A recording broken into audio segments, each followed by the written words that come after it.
नमस्कार, मैं दिवाकर सिंह राणा। आज हम देखने वाले हैं भारत का भूगोल। और भारत के भूगोल में आज हम पढ़ने वाले हैं अपवाह तंत्र। भारत का अपवाह तंत्र। तो भारत के अपवाह तंत्र के विषय में हम बात करेंगे। अपवाह तंत्र को पहले हम जान लेते हैं कि अपवाह तंत्र होता क्या है ना। कि अपवाह तंत्र किसे कहा जाता है। तो देखिए, जो निश्चित वाहिकाओं के माध्यम से हो रहे जल प्रवाह को अपवाह कहा जाता है। अर्थात जैसे कोई नदी है, मान लीजिए ये नदी एक बह रही है और इसमें कई सारी छोटी छोटी सहायक नदियां आकर इसमें मिल जाती हैं, है ना। तो इन निश्चित वाहिकाओं, मतलब हर नदी का अपना एक अपवाह तंत्र होता है। ठीक है, कुछ निश्चित सहायक नदियां होती हैं, तो इन सभी को मिलाकर एक अपवाह तंत्र का निर्माण होता है।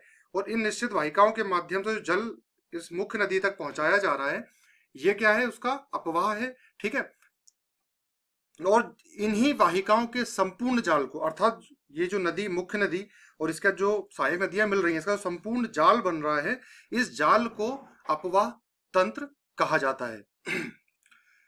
यह नदी एवं उसकी सहायक नदियों का संयुक्त तंत्र है, जो सतह के जल को संग्रहित कर कर कहां तक, समुद्र तक ले जाने का कार्य करता है। ठीक है, जो अपवाह तंत्र होता है, तो वो जहां से नदी का उद्गम स्थान है, जहां से नदी उत्पन्न हो रही है और जब समुद्र में जाकर वो अपना मुहाना बना रही है, समुद्र में जाकर जहां पर भी गिर रही है, तो उसके बीच में जितनी भी सहायक नदियां उसमें आके मिल रही हैं, या सरिताएं मिल रही हैं, छोटे छोटे नाले या बरसाती नदियां आके मिल रही हैं, तो उसका संपूर्ण जो इसका अपवाह क्षेत्र होगा या अपवाह तंत्र होगा, ठीक है, वो उसका संपूर्ण जल को समुद्र तक ले जाने में उस नदी की सहायता कर रहा है, या स्थल के जल को समुद्र तक ले जाने में उसकी सहायता करता है। ये संपूर्ण, यह सम्मिलित रूप से इसको हम कहते हैं अपवाह तंत्र। ठीक है, किसी भी क्षेत्र का अपवाह तंत्र या प्रणाली वहां की भूवैज्ञानिक समयावधि, चट्टानों की प्रकृति एवं संरचना, स्थलाकृतियां, ढाल, बहते जल की मात्रा और बहाव की अवधि का परिणाम होती हैं। अर्थात कोई नदी, जैसे भूवैज्ञानिक समय अवधि, अर्थात कोई नदी कितने समय से या कितने प्राचीन समय से बह रही है, और जो उसका मार्ग है, वहां पर चट्टाने वगैरह हैं, तो उनकी प्रकृति और संरचना किस प्रकार की है, स्थलाकृति, ढाल कितनी कैसी है ना, और कितने मात्रा में जल को वो नदी लेकर जा रही है।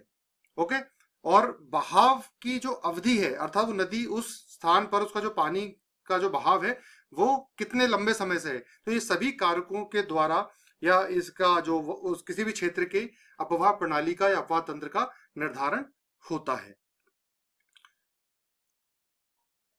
अब यहां पर एक टर्म आती है अपवाह द्रोणी। तो अपवाह द्रोणी अपवाह द्रोणी नदी और उसकी सहायक नदियों द्वारा प्रवाहित क्षेत्र को अपवाह द्रोणी कहा जाता है। ठीक है, नदी है एक मुख्य नदी, इसमें सहायक नदियां आकर मिल रही हैं। ठीक है, जो कि इस नदी को जल देती हैं या इससे आकर मिलती है मुख्य नदी से। तो इस नदी को जब ऊपर से देखेंगे, तो जितनी भी इसमें नदियां, नाले, बरसाती नदियां आकर इस मुख्य नदी में आकर मिलती हैं, तो ये सब क्या कहलाता है, अपवाह द्रोणी। जैसा कि हमने लिखा हुआ है यहाँ पर, नदी और उसकी सहायक नदियों द्वारा प्रवाहित क्षेत्र को अपवाह द्रोणी कहा जाता है। मतलब जो सहायक नदियां हैं वो कितने क्षेत्र से होकर गुजर रही हैं, कहाँ कहाँ से बहकर आ रही हैं, मुख्य नदी कहाँ से बह रही है। ठीक है, तो संपूर्ण जो क्षेत्र है ये क्या कहलाएगा, अपवाह द्रोणी। ठीक है, इसके बाद हम बात कर लेते हैं जल ग्रहण क्षेत्र। ठीक है, तो जल ग्रहण क्षेत्र भी, जो हमने अपवाह द्रोणियों की बात की, बस अपवाह द्रोणी जो मुख्य नदी और सहायक नदियां हैं, ठीक है, इनको सम्मिलित रूप से क्या बोला जा रहा है, अपवाह द्रोणी। अब जो सहायक नदियों के द्वारा जो जल मुख्य नदी तक पहुंचाया जा रहा है, और जो मुख्य नदी में जो जल उपस्थित है या बह रहा है, तो जल कहां से प्राप्त हो रहा है, सहायक नदियों द्वारा, या फिर जो ग्लेशियर जहां से वो नदी निकल रही है। ठीक है, तो इस संपूर्ण क्षेत्र के द्वारा, इन संपूर्ण नदियों के द्वारा जो जल उस मुख्य नदी तक पहुंच रहा है, उसको बोला जाता है जल ग्रहण क्षेत्र। अर्थात वह नदी जल कहां से प्राप्त कर रही है। ठीक है, तो ये हो गया आपका जल ग्रहण क्षेत्र। इसके बाद आखिरी पॉइंट है आपका इसमें, जो कि है जल विभाजक। ठीक है, तो जल विभाजक क्या होता है, जल विभाजक को हम देख लेते हैं।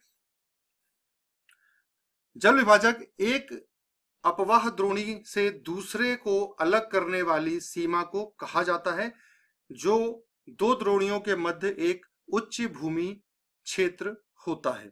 अर्थात एक ऐसी उच्च भूमि जो कि दो द्रोणियों को या दो अपवाह द्रोणियों को अलग अलग या विभाजित करती है, जैसे कि आपका हिमालय हो गया, ठीक है, हिमालय हो गया, या फिर आपका पश्चिमी घाट हो गया। मान लीजिए आपका भारत का नक्शा है, ठीक है, तो इसमें मान लीजिए यहाँ पर आपका हिमालय है और ये आपका पश्चिमी घाट है, ठीक है। तो पश्चिमी घाट में कुछ नदियां इसके पूर्व की तरफ निकलती हैं, कुछ नदियां इससे पश्चिम की ओर निकलती हैं, ठीक है। तो इसका जो कगार है या ये इसकी जो उच्च भूमि है ना, ये तो निकल तो नदियां यहीं से रही हैं, लेकिन उसकी ऊंचाई के कारण कुछ नदियां का बहाव उसके पूर्व दिशा की ओर हो जाता है, कुछ नदियों का बहाव उसके पश्चिम दिशा की ओर हो जाता है, ठीक है। तो ये जो उच्च भूमि है ये दोनों ही नदी द्रोणियों का विभाजन कर रही है, ठीक है। तो ये क्या है, इसको बोला जाता है जल विभाजक, ठीक है। तो आगे हम देख लेते हैं नदियों के अपवाह के प्रतिरूप। जो नदियों का जो अपवाह क्षेत्र होता है, ठीक है, तो कई सारी सहायक नदियां मिलती हैं, है ना। तो और कई सारी सहायक नदियां मिलती हैं और भिन्न भिन्न प्रकार की आकृतियां ये नदियों के अपवाह तंत्र में देखने को मिलता है। मतलब हर नदी का अपवाह तंत्र कुछ अलग होता है, ठीक है। तो इसको कई सारी कैटेगरीज में डिवाइड किया गया है, उसी के विषय में हम बात करने वाले हैं। सबसे पहले हम बात करेंगे अपवाह के प्रतिरूप का वर्गीकरण दो आधारों पर किया गया है, ठीक है। पहला आधार है उत्पत्ति के आधार और दूसरा है संरचना के आधार पर। तो पहले उत्पत्ति के आधार की बात कर लेते हैं। तो उत्पत्ति के आधार में उत्पत्ति के आधार पर भी इसको दो भागों में बांटा गया है। पहला है पूर्ववर्ती नदियां और दूसरा है अनुवर्ती नदियां।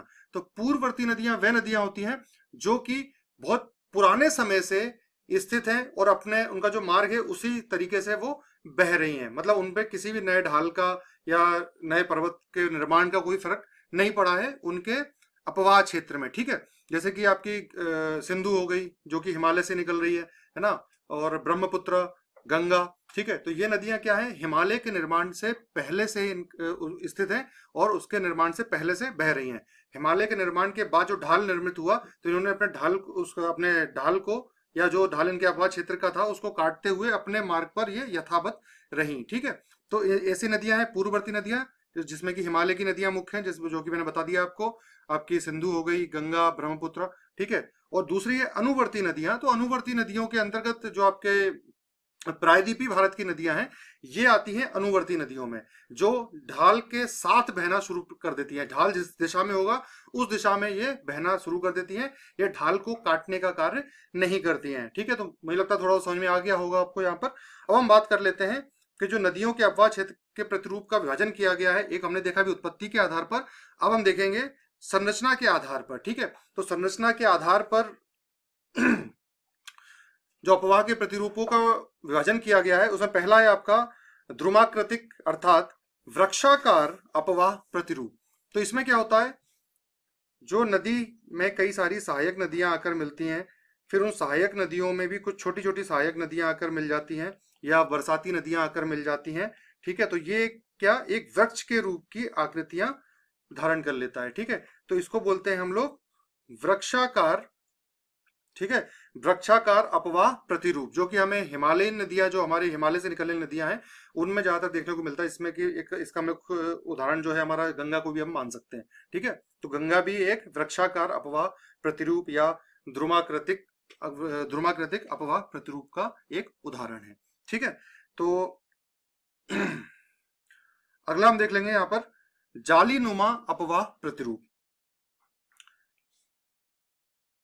तो देखिए जालीनुमा अपवाह प्रतिरूप में होता क्या है, जब कई सारी नदियां समांतर रूप से बहती हैं, ठीक है, और फिर इनमें कुछ सहायक नदियां आके उनकी सहायक नदियां मिलती हैं कुछ आकर इनमें, ठीक है, जिससे कि एक दूसरे से इन सभी नदियों में सहायक नदियां मिल जाती हैं, जिससे कि एक जाली के रूप में की ये संरचना बना लेती हैं, ठीक है। जैसे कि जो हमारे उत्तर भारत के मैदान में आप देखेंगे गंगा, यमुना, उसके बाद ऊपर गोमती नदी वगैरह देखेंगे, तो ये सभी इनकी सहायक नदियां मिलाकर एक लगभग एक जाली नुमा संरचना बनाती हैं। तो इसे बोला जाता है जाली नुमा अपवाह प्रतिरूप, ठीक है। इसके बाद है आपका आयताकार अपवाह प्रतिरूप।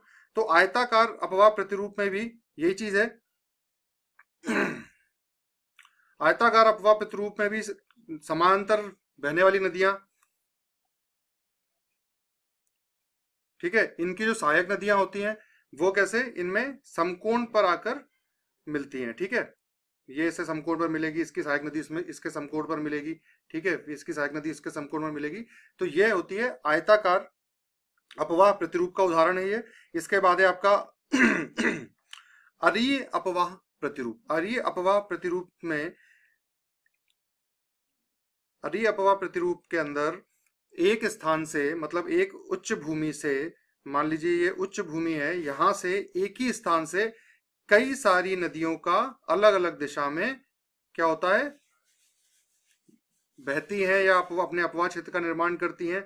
मतलब एक ही स्थान से, एक ही उच्च भूमि से कई सारी नदियां निकल रही हैं, जिसमें कि आपका जो अमरकंटक है ये इसका एक मुख्य उदाहरण है, जिसमें कि एक ही स्थान पर, एक ही उद्गम स्थान से दो तीन नदियां निकल रही हैं और अलग अलग दिशाओं की ओर बढ़ती हैं। तो ये किस प्रकार का अपवाह प्रतिरूप है, ये अरीय अपवाह प्रतिरूप इसको कहा गया है, ठीक है। इसके बाद है अभिकेंद्रीय अपवाह प्रतिरूप। क्या होता है, तो अभिकेंद्रीय अपवाह प्रतिरूप में कई सारी नदियां आकर, ये एक बीच में कोई झील है मान लीजिए, या कोई ऐसा कोई छोटा समुद्र है या अंतःस्थली कोई बड़ी बहुत बड़ी झील है, तो उसमें कई सारी नदियां अपने अलग अलग उद्गम स्रोतों से आकर इस एक ही झील में आकर समाहित हो जाती हैं। तो इसको बोला जाता है अभिकेंद्रीय, मतलब केंद्र की ओर सभी नदियां आकर एक जगह मिल रही हैं, ठीक है। इसके बाद है आपका समानांतर अपवाह। तो जो हमने देखा आयताकार अपवाह प्रतिरूप, तो इसमें भी क्या था, सारी नदियां समानांतर रूप से बह रही थी, सारी नदियां समानांतर रूप से बह रही थी, ठीक है।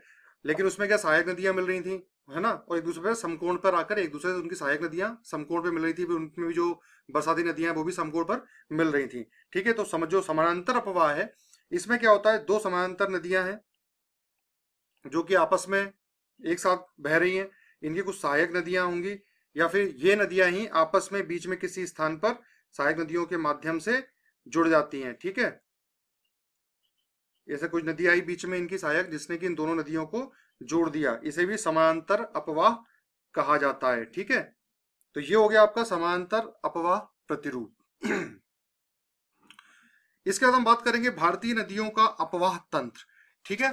तो भारतीय नदियों के अपवाह तंत्र जो है, इनको उत्पत्ति, भौगोलिक स्थिति, आकृतियों के आधार पर भारत की नदियों को कई सारे वर्गों में, या कहें दो वर्गों में मुख्य रूप से बांटा गया है, ठीक है। एक है आपकी जिसमें पहले में आती है आपकी हिमालय की नदियां, जो कि, या हिमालय की नदियों का अपवाह तंत्र, और दूसरा आता है आपका प्रायद्वीपीय भारत की नदियों का अपवाह तंत्र। तो हिमालय की नदियां आप लोग जैसे जानते हैं मुख्य है सिंधु, गंगा, ब्रह्मपुत्र, और प्रायद्वीपीय भारत जो कि प्रायद्वीपीय भारत में बहती हैं। मुझे लगता है आप लोग पता होगा, प्रायद्वीपीय भारत भारत का वो हिस्सा जो कि तीन ओर से समुद्र से घिरा हुआ है।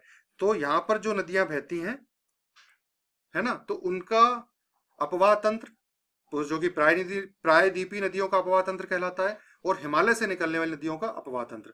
तो इसके विषय में चर्चा जो है अगले लेक्चर में करेंगे। आशा करता हूं आपको वीडियो पसंद आया होगा।